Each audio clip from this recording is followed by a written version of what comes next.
rolling. All right. Teresa, you and I can bounce on this one. It's fine. Because I don't like you just sitting over there not saying a word, because you do a lot of this stuff too. So we are out at what's now the McClintock Wildlife Management Area. But this used to be what was known as the TNT Area. This area from 1942 to 1945 functioned as a munitions factory, as the TNT Area.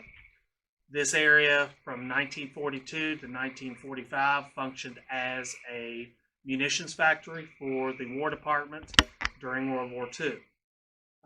The area that we're in right now, we're actually in one of the bunkers that was formerly one of the storage compartments for the munitions being shipped off to Europe and to the Pacific Theater. This area has thousands of years of history. We're talking about going back to Native Americans living in this region. As far as we know, we have records of Native Americans living in the Ohio Valley, which we're in right now, about 15,000 years. Going back to the Adena, the Hopewell, and the other groups later, the Shawnee, the Delaware, the Mingo, the Iroquois, and so on. We are also at the site of the notorious Mothman sightings from the mid to late 60s, 66, 67. I'll let Teresa hit on that a little bit. She's more of a cryptid person. So in November of 1966, I know most of you already know the story, so let's kind of paraphrase really quickly. But at the other end of the TNT area, near the fairgrounds, was where the Old North Power Plant was for the West Virginia Ordnance Works, now there's the TNT Area. And there was two couples who were, just kind of out driving, parking, doing what young couples did at the time, the Scarberries and the Mallets. And while they were in that area, they happened to see what they kind of thought was originally maybe a man, like a homeless man wearing like a coat or something. And it turned out it was this Mothman-like creature who was stuck in the fence. And so I guess it looked up, it saw them, they looked at it, and they got the hell out of there. And they started going down Route 62 from the Wildlife Management Area back towards the city of Point Pleasant, going at speeds of upwards of 100 miles per hour, and said that this flying Mothman-type creature was able to keep pace with their car. It was flying over their car.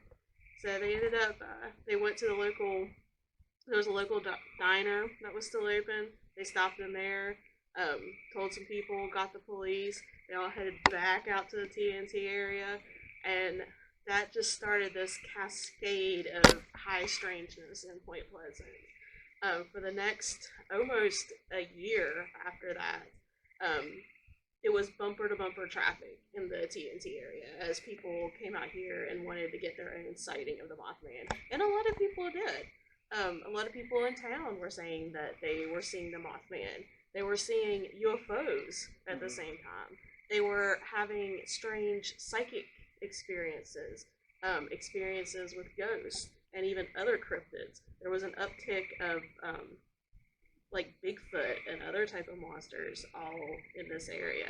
But the big thing was kind of the UFOs and the Men in Black that kind of came with that. John Keel, a famous researcher, came to town to research.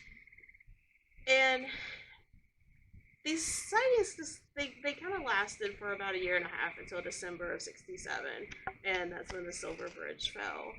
And I'll let Brian go over what the connection with like the Mothman and the Silver Bridge is. So, dating back, we mentioned the Native American tribes that lived in this area. Well, one of the things, or kind of the misnomers, is that Native Americans didn't actually live on this point that we're on right now, which is where the Kanawha and the Ohio River meet.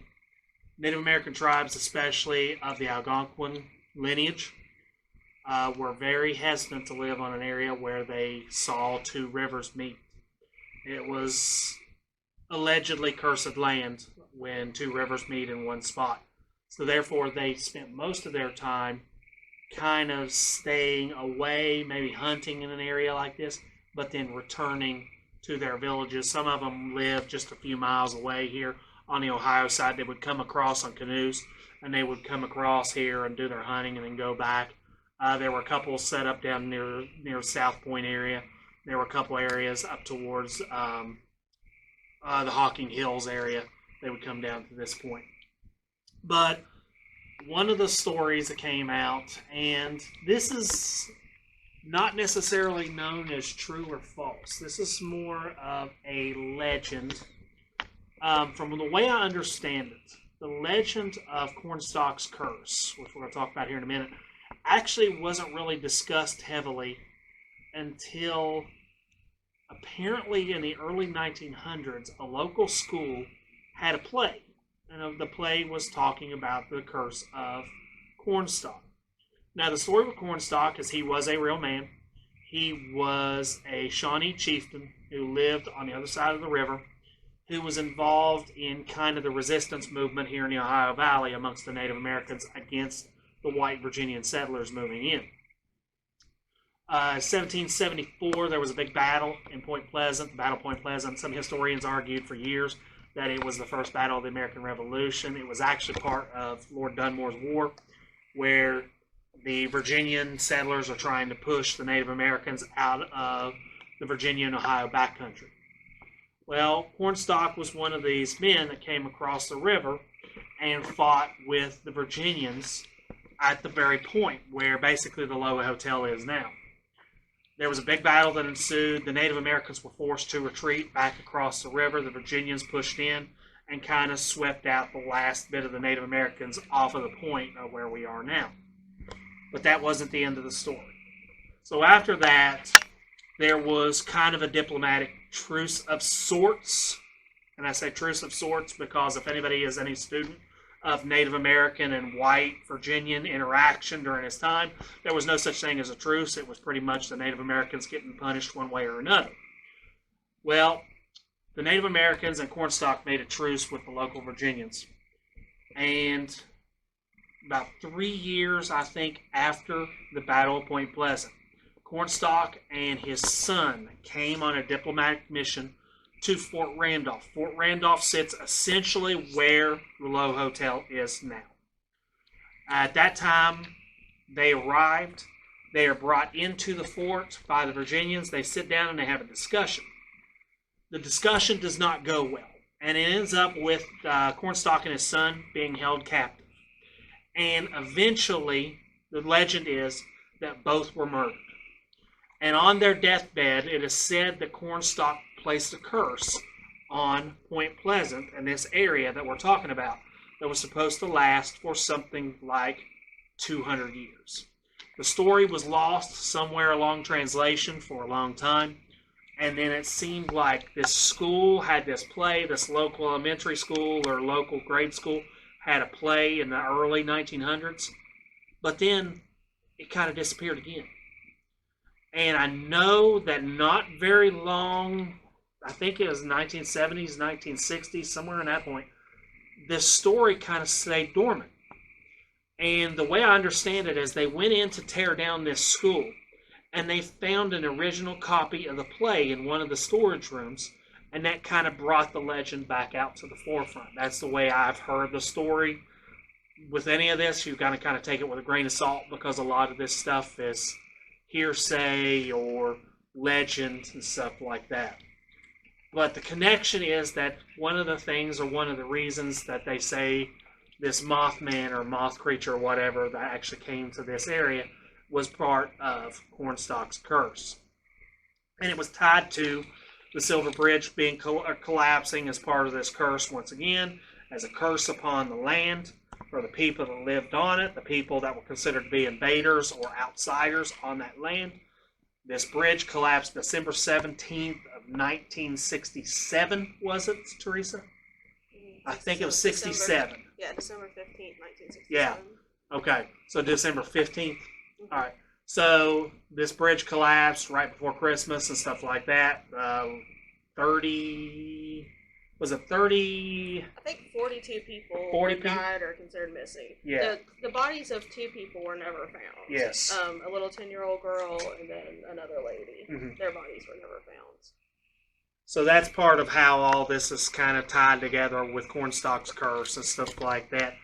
As I mentioned, a lot of this stuff is kind of hearsay or legendary and stuff like that, but it makes for a great story, and that's one of the things that's still endearing today is now here in this little sleepy town on the Ohio Valley that has scarcely more than, I'd say, 5,000 or 6,000 people. 10,000, 20,000, 30,000 people will pile to every year when COVID isn't going on to this Mothman festival, and they come from all over. And Mothman kind of gave birth in a lot of ways, other than Bigfoot. Bigfoot and Mothman are probably considered, what would you say, like the top two of the cryptid lineage in terms of popularity? Yeah. So, and a big part of it is centered about where we're at right now. Cool. That's essentially a breakdown of the story. Cool. Anything else we should know or to add? Just a little bit more about the curse. Like Brian said, that what you'll see online and stuff quoted, like this big flowery speech given by Cornstalk, yeah, we're 99.999% sure that was actually written for the school play. Mm-hmm. He didn't say this big long speech while he was laying there dying. But, you know, there is other reason to believe that maybe there is some type of curse at Point Pleasant. You're at a really good place geographically, yet this place really never took off. It never really had a big, strong economy or a big, you know, population or even, you know, was a big riverboat stop. It never really amounted to what it should. And over the years, there's been just a ton of bad stuff happening. And, you know, maybe not any more than any other little towns like this, but it's definitely something to consider. Like in the 70s, the courthouse was blown up and several people were killed when there was a jailbreak that occurred there. The 37 flood. 37 flood was catastrophic to this area. There's been train derailments. There's been riverboat accidents. It's kind of taken sort of a silly side, too. There's a newspaper article that I have on my website from the early 1900s that, you know, I mean, the newspaper sometimes like to bring up Chief Cornstalk's curse somewhat in jest. And it definitely did in this article because it was talking about how there was a shortage of eligible young men. And so the women of Point Pleasant were not having good luck finding husbands, and the newspaper was poking fun and saying it was part of Chief Cornstalk's curse. Interesting. So, I mean, that's just kind of a breakdown, so we'll go and kind of explore a few. And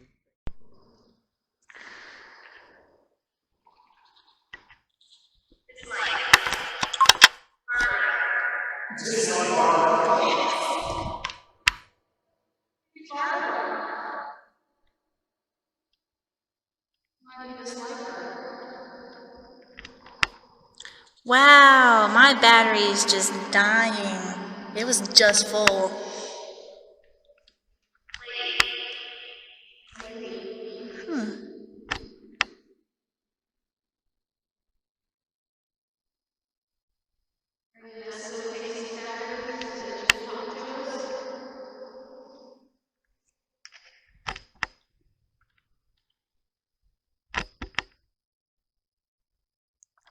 I, of course, did not bring another one.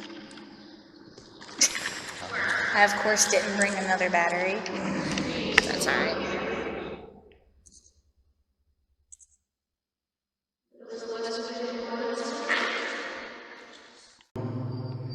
And in the process of building, they built these to store munitions in these houses.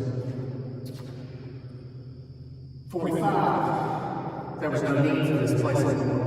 It was basically abandoned. But the chemicals and stuff like that they used to manufacture munitions out here stayed. And they littered these ponds with these chemicals and stuff like that. A lot of effort went in back in the 70s and 80s, I think, predominantly, to come in and try to clean up the mess that was left to make this a wildlife preserve. I never really heard any stories that directly tied Mothman to these. he was always attached to that area we were when we started, which was over there in the North Power Plant and South Power areas. But like Teresa said, there were several cemeteries that were moved. Although whether or not they were moved might be something different. They probably didn't like the TVA did down there when they just basically flooded a lot of the ground that they were on. This area out here changes fast. With this area, we have to watch for sound, but also like outside sounds coming in. When we were here the first time, we came in. It was the second one, wasn't it? So we came in the second one, and Teresa was like sitting out front of the second one, and she said, "Did you just see that?" And I was like, "What the hell?" Because I was standing around there. But she said she thought she was like saw a snake or something like that coming on. And we went to look for it, it wasn't there. But then we came into one of these and she was like standing basically right where I was over here, or something like this, and you were over closer to me. And someone like right kind of like behind me and like yelled, "Hey!" into our ears, and we both heard it at the same time, and we both like, looked to each other trying to figure out what happened, and we couldn't figure it out. This one is a pleasant one. You can see daylight in this one. Some of these down here, you can't see anything. They're pitch dark. And the further you go, the progressively more interesting the ravine becomes. There's a couple of them that have like graffiti on things and stuff like that. It's pretty cool.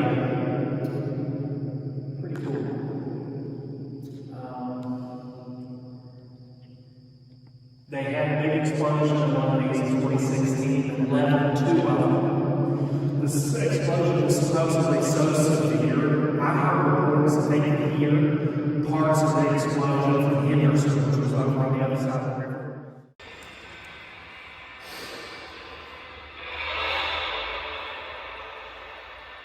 Did the recording. You find anything cool? No, not really. Yeah. Are there some places that are really cool, but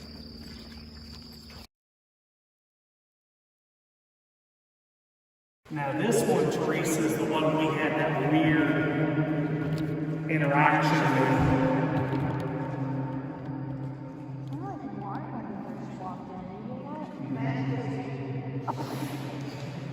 Record. Maybe you would.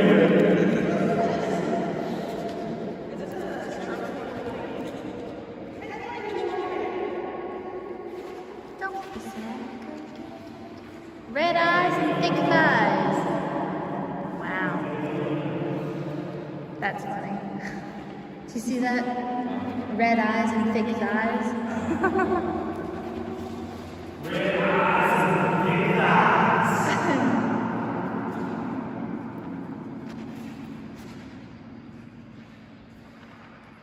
Seth, a broke ass skid mark. All right.